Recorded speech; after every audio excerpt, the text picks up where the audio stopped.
Soy Ian Manzárraga, soy de Gorliz, soy taxista, un chico transexual y nada más. No sé qué. Izena Bea Seber da, naizen elkarteko kidea naiz, bertan familientzako arreta zerbitzua daramat, sexologoa naiz eta semebi ditut, nagusiak zakila dauka eta txikiak bulba. Hola, me llamo Sarai, soy la presidenta de Respetus, que es la Asociación Vasca para la Defensa e Integración de las Personas Transexuales, y aparte también soy una mujer transexual.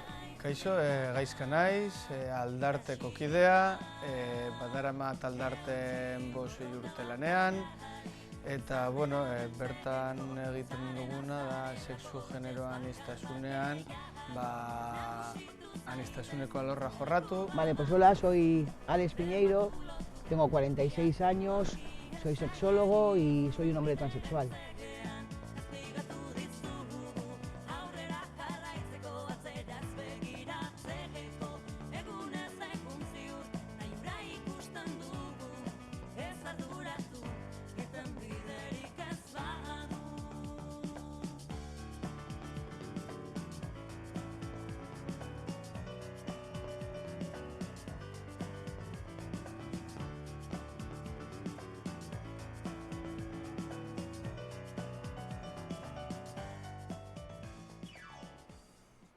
Transexualitatea erabiltzen dugu adierazteko pertsona baten sexua ez datorrela bat jaiotzerakoan bere genitalei edo bere kromosomei begira esleitu zaion sexuarekin.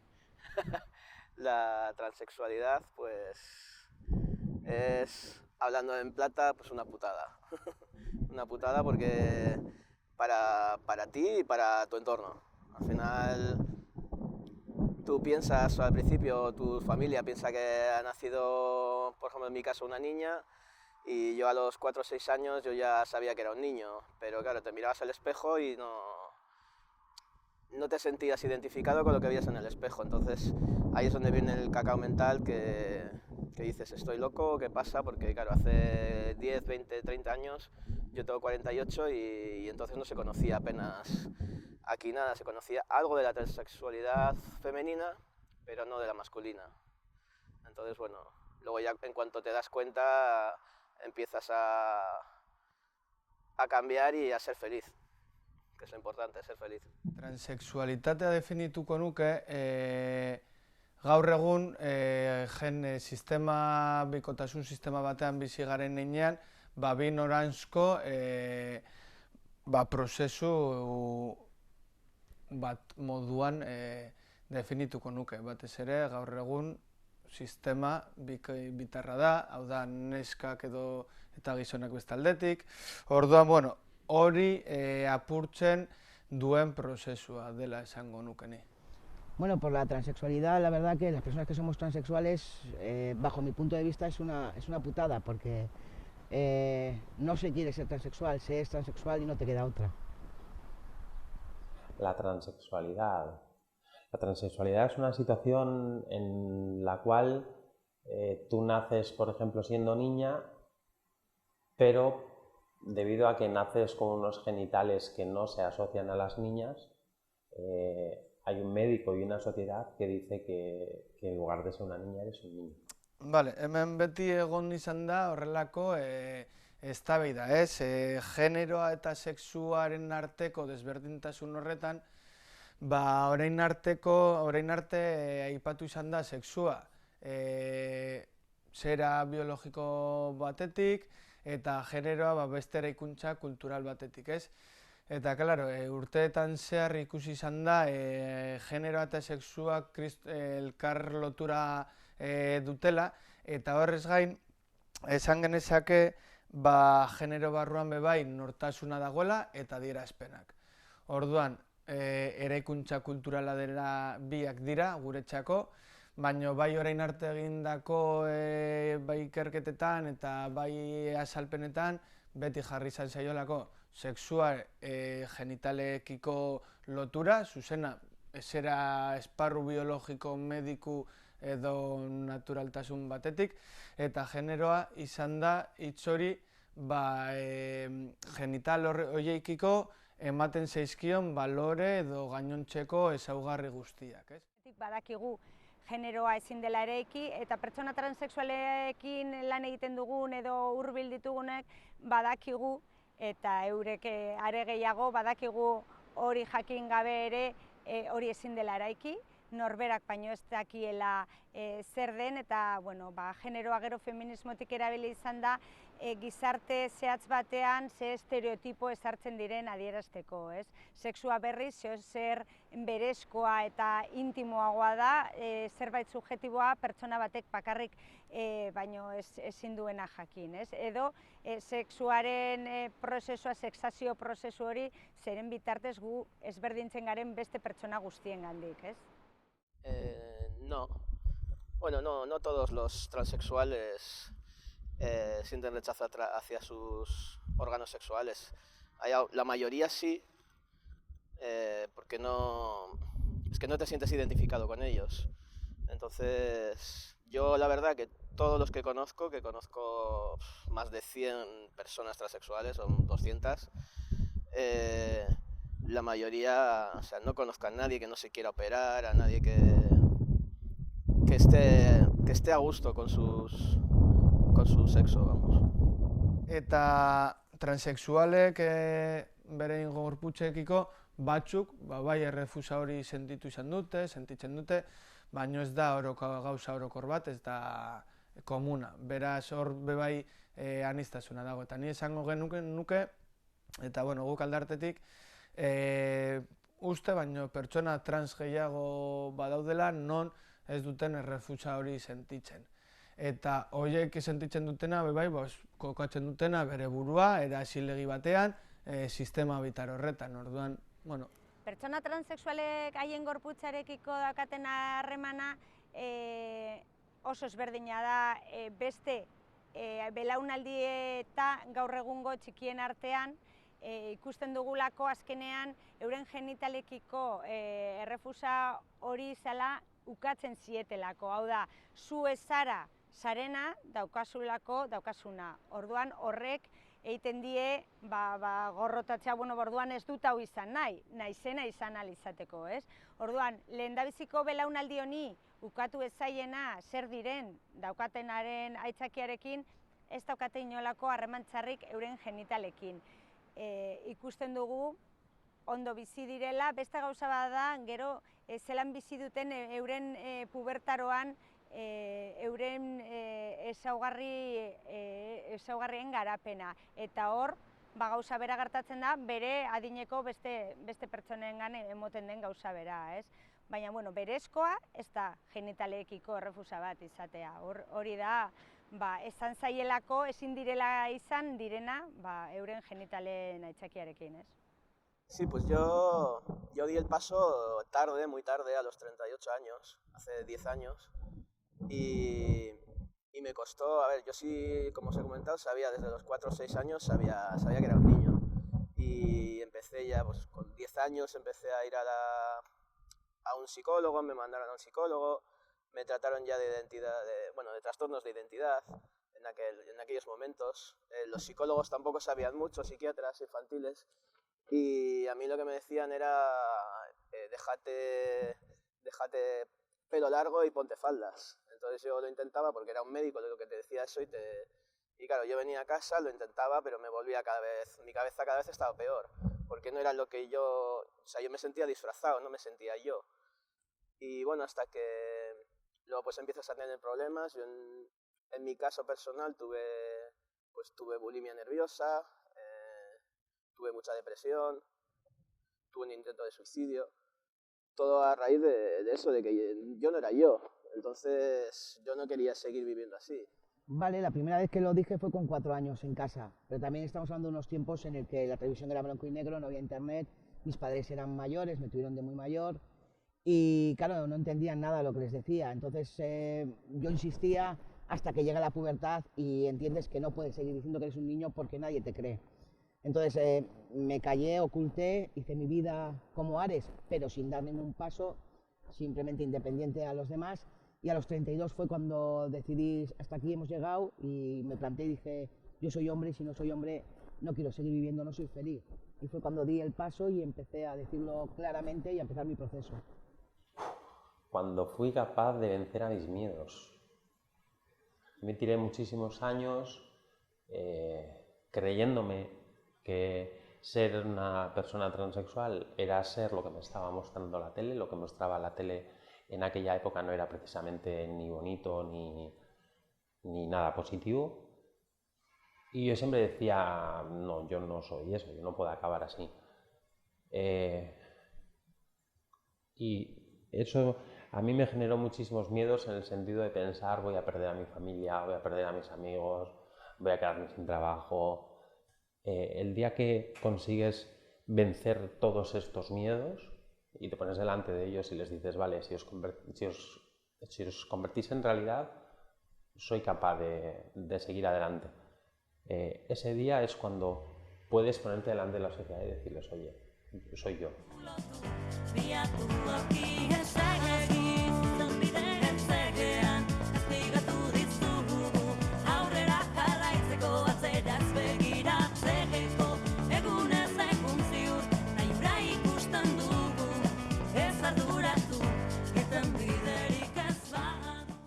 Naizen sortu dugu egia esan, ez da elkarte berri bat, izen aldaketa bat baino ez da, jende berdina gara. Krisalis estatuko elkartearen ordezkaritza gisa sortu zelako Krisalis Euskal Herria 2015 urtean, baina lehenengo momentutik gu Euskal Herriko erakundekin egon gara lanean, eta bertako jendearekin. Inoiz ez gara egon Madrilera begira. Orduan ez zeukan zentzu handirik ordezkaritza bat izaten jarraitzea, gure lana hemen bazegoen. Eta, bueno, hainbeste hasi garenez, 100 familia baino gehiago garenez, gure eguneroko lan horretan eraginkorragoak izateko, erabaki dugu ordezkaritza izateari utzi, eta, bueno, elkarte independiente bezala lanean jarraitzea beste izen batekin, etapa berri honetan. Aldartetik daukagun zerbitzuan hitz dira.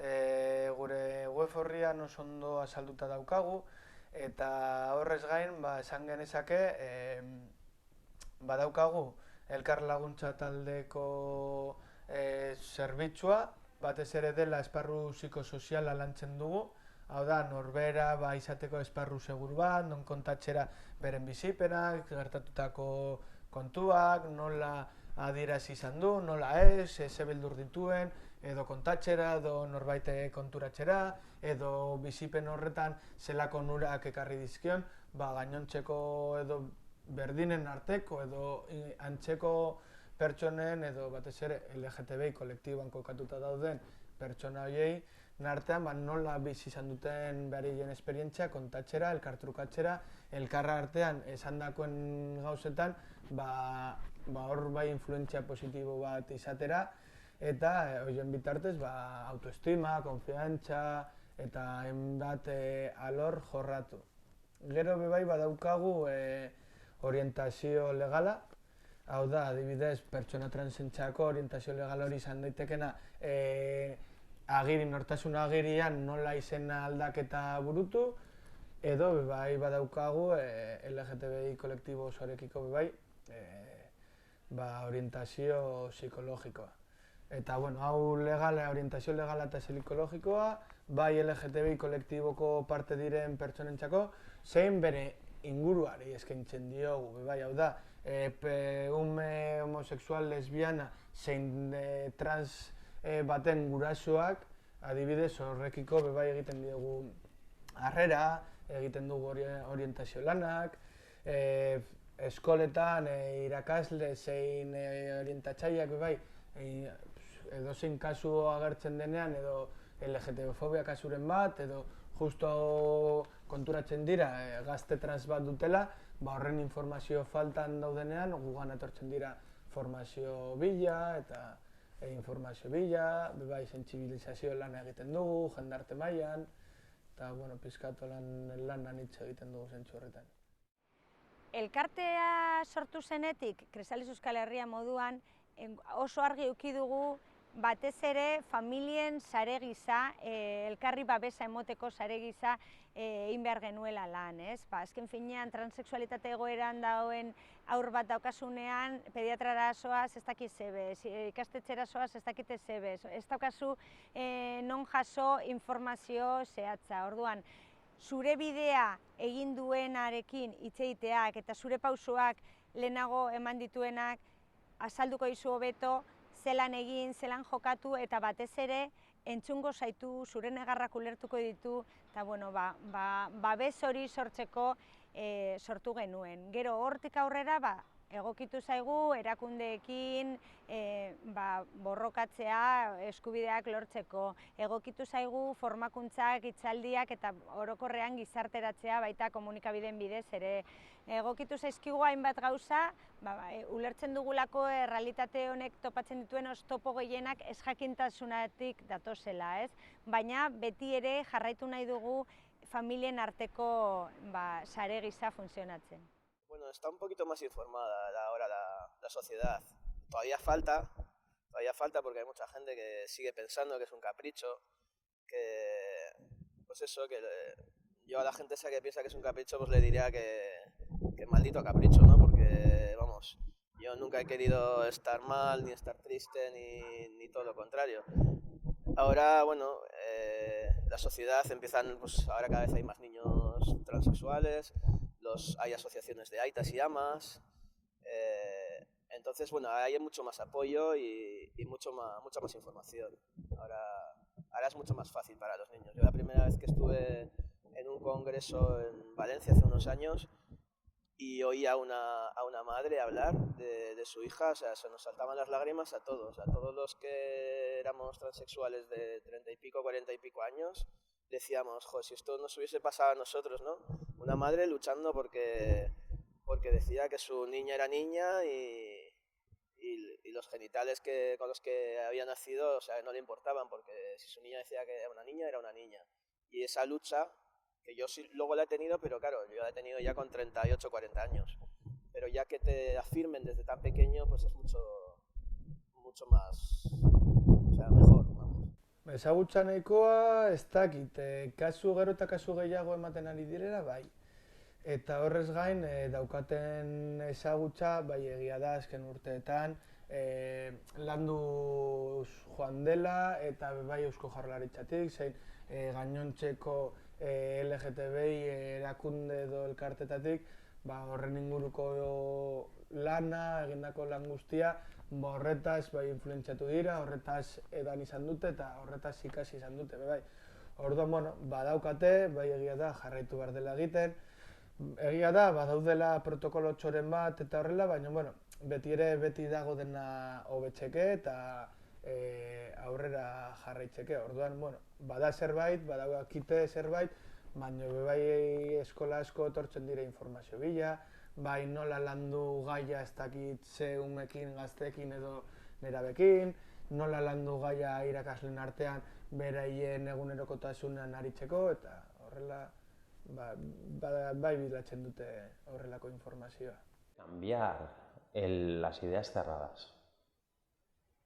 Las ideas cerradas, porque uno de los principales rollos a los que nos enfrentamos las personas transexuales es, por ejemplo, vivimos en una sociedad que durante 2000 y pico años ha creído de manera errónea que, por ejemplo, pene es sinónimo de hombre.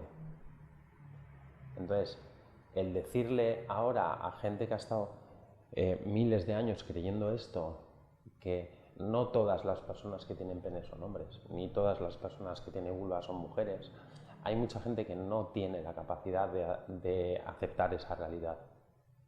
Pero claro, por mucho que no la asuman, esa realidad está ahí y estamos ahí. Txikitatik esaldi bat gehitzen bada, azaltzen dutenean, mutilek zakila dute eta neskek vulva. Esatea, bueno, baina batzuetan ez da holan, horrekin bakarrik eta bakoitzak gero igotzen den heinean, bere mailan argi ustea gauzak ez direla beti horrela, eta horrela ulertuko dute aniztasuna emoten dela munduan, eta ez dut ikusiko zeozera arrotza bezala, jakimina sortzen dien zeozer bezala, ez? Eta, bueno, hor irakasleek batez ere hori testuingurua sortzea, ume horrek ere adierazi ahal izateko askatasunez seguru sentitzen delako, bera zelan sentitzen den eskolan, ez? Pues se debería de cambiar primero educación, o sea, empezar desde que somos chiquis, educar en la diversidad, educar en que lo diferente es un valor y no un defecto, y yo creo que eso es lo que hay que cambiar, la educación, y con educación en diversidad cambiaremos el prisma y cambiaremos de ver muchísimas cosas. O que no espere tantos años, sin lugar a dudas. Que en el momento que pudiera expresarse, que lo hubiera dicho. Pero claro, de aquellas, estamos hablando de otra época, no tiene nada que ver con ahora. Es difícil. Si tendría la información que tengo ahora, sí. Si tendría la información que tengo ahora, pues de pequeño sí me hubiese expresado mucho más. A ver, ahora, por ejemplo, yo cuando se lo comenté a mi madre, pues sí se daba cuenta de cosas, ¿no? De pequeño, cuando me llevaba a comprar ropa, yo siempre me iba, siempre lo típico de las tiendas, chico, chica, yo siempre me iba a donde los chicos. Y ella pues pensaba que era porque me gustaba, porque no sé qué. Ahora si hubiésemos tenido la información que hay ahora, me hubiese dejado seguramente tranquilamente vestirme de chico. Pues le diría que ha sido un valiente, que seguiría luchando y cambiaría, claro, que me vieran como el niño que era y hubiera sido un niño mucho más feliz de lo que fui.